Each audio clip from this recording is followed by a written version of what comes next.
On charge la machine. Aïe.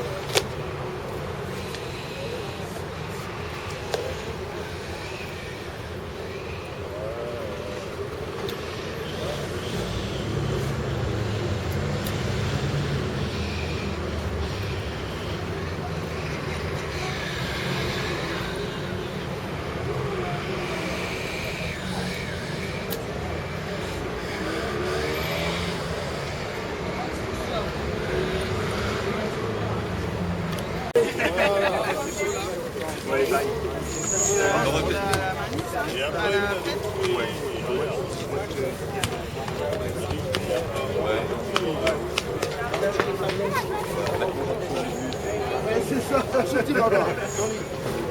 Souffle.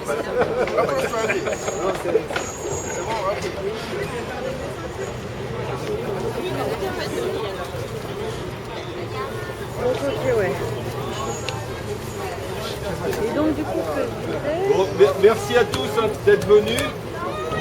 Peut-être vous dire quelques mots sur. Attendez. Je vais dire quelques mots. Un rassemblement précédemment au mois de janvier. Au mois de janvier, on était très nombreux.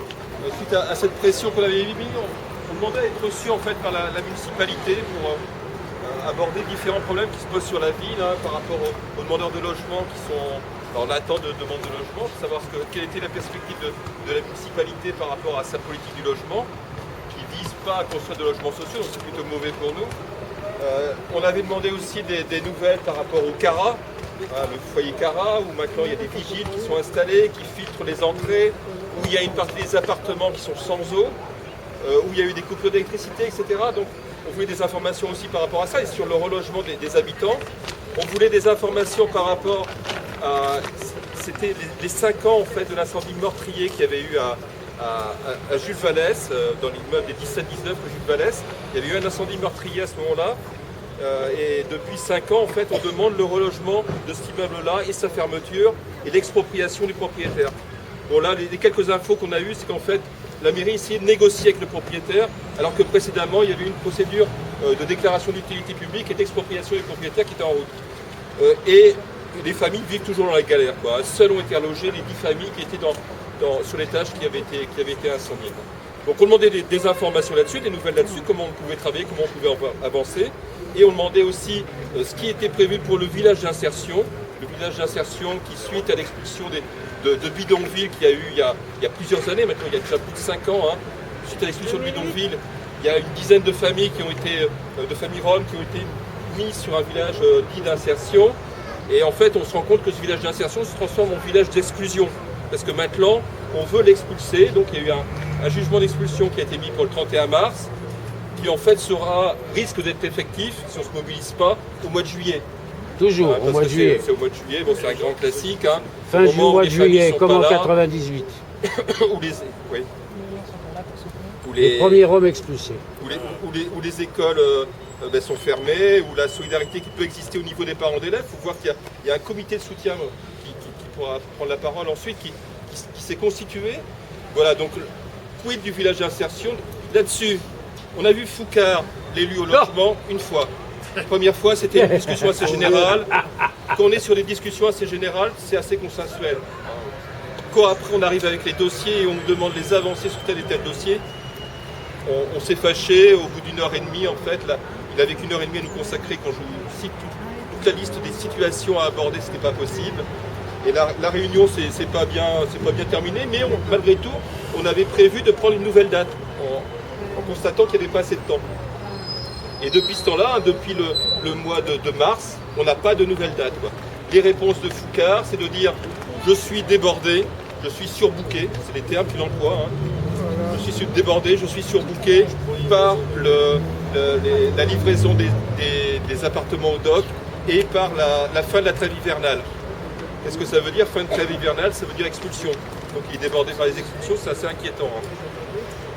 C'est assez inquiétant parce que ça veut dire qu'il risque d'y avoir des expulsions dans le public. Donc voilà, nous ce qu'on compte faire là, merci à tous d'être venus, ce qu'on compte faire c'est venir au prochain conseil municipal, demander une interruption de séance pour avoir des réponses de l'élu au logement, mais plus largement de l'ensemble des élus, parce qu'on voit bien cette politique qui est en train de se mettre en place sur la ville. Quelle est la politique de la mairie par rapport au foyer Cara, par rapport à Valès, par rapport au village d'insertion, mais aussi au logement sur la ville et à la fin d'un Saint-Ouen populaire, parce que c'est ça qui est en route.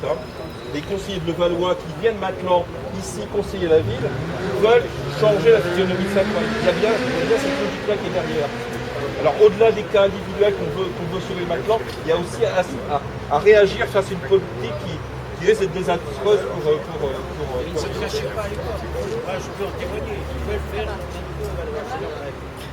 Donc l'idée là c'est peut-être qu'il y ait des copains du collectif de soutien aux Roms qui lisent un peu la situation et aussi des copains de Valès. Quoi. Les copines. Pas les copines. Camarades. Parce que... Eh ben ouais, le collectif de solidarité avec les Roms de Saint-Ouen-en-Danger, il a été créé il y a à peu près 2 mois.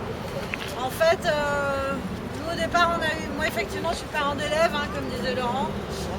Moi j'ai eu cette information par la directrice, une directrice d'une des écoles de Saint-Ouen, dont un des enfants de ce village d'insertion du 41 rue de Clichy est scolarisé dans cette école et qui a lancé un appel à l'aide, en disant moi j'ai cet enfant là, ils vont être expulsés, c'est pas possible, elle est hyper motivée à l'école, elle travaille super bien, qu'est-ce qu'on fait, qu'est-ce que vous pouvez faire? Alors c'est toujours difficile, mais en tout cas la première réaction ça a été donc de monter ce collectif. Voilà, depuis on essaye de faire savoir la situation de ces personnes. Donc la situation c'est création en 2008 effectivement du village d'insertion. En 2013, vente du terrain à la Sequano. Donc l'association responsable de la gestion du terrain à l'époque, qui s'appelle la Gilles 93, chargée du coup de reloger les gens, puisque c'est une obligation légale de reloger les gens qui ont été logés légalement sur un terrain, à reloger certaines familles, et puis les autres, il paraît qu'elles ne répondaient pas aux critères d'insertion. Bon, aujourd'hui il y a une trentaine d'adultes et une vingtaine d'enfants qui sont, dont tous ceux qui sont en âge d'aller à l'école vont à l'école. Les adultes travaillent. Il y a même des gens qui sont auto-entrepreneurs. Donc c'est des gens dont on ne peut pas dire qu'ils ne sont pas intégrés à la vie odonienne et à la société en général. Et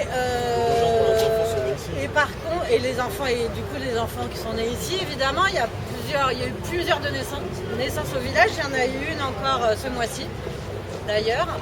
Et voilà, donc depuis 2013 en fait, et depuis le relogement de certaines de ces familles, les autres, elles sont là sur le village. Et donc officiellement, à la préfecture, on nous dit par exemple, et à la mairie on ne nous le dit pas, mais on le pense tellement fort qu'on l'entend, le village d'insertion, ça n'existe plus. Donc on n'a pas à s'en occuper puisqu'ils n'existent plus. Il y a eu un enfant par exemple qui n'a pas été admis à être inscrit à l'école parce que soi-disant il n'a pas d'adresse cette année ou l'année dernière, je ne sais plus exactement. Je crois cette année. Voilà, donc du coup l'expulsion, l'arrêt d'expulsion il est effectivement, la date c'est 31 mars 2015. Comme on a fait un peu de coup de fil de courrier, le préfet a dit que ce ne sera pas avant juillet pour que les enfants terminent leur année scolaire. Sauf qu'en septembre aussi, ils doivent aller à l'école, ces enfants, et que du coup, si l'expulsion a lieu en juillet et qu'il n'y a aucune solution de relogement, où est-ce qu'ils vont être? Donc il faut, nous, on milite aujourd'hui pour que des solutions de relogement soient données à ces familles, des appartements pour ceux qui en ont fait la demande, qui le souhaitent, qui peuvent l'assumer, ou un autre terrain mis à disposition pour, il ne faut pas non plus des kilomètres carrés, c'est pas très compliqué. Donc voilà, c'est ça qu'on demande, des logements et un terrain pour les 54 habitants, odoniens et odoniennes, du 41 rue de Clichy à Saint-Ouen. Peut-être voilà. Merci.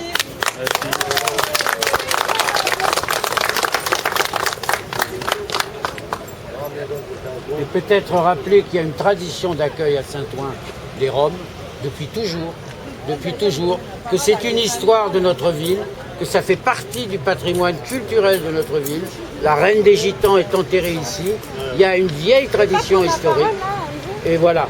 Et je crois que ça, personne ne peut l'oublier. Les Roms font partie de l'histoire de Saint-Ouen depuis toujours. Et qu'ils ont été les victimes de ce que appelait toujours la municipalité précédente, la barbarie nazie. Il n'y avait pas que les Juifs, mais aussi les Roms et les homosexuels. Et les Roms en faisaient partie.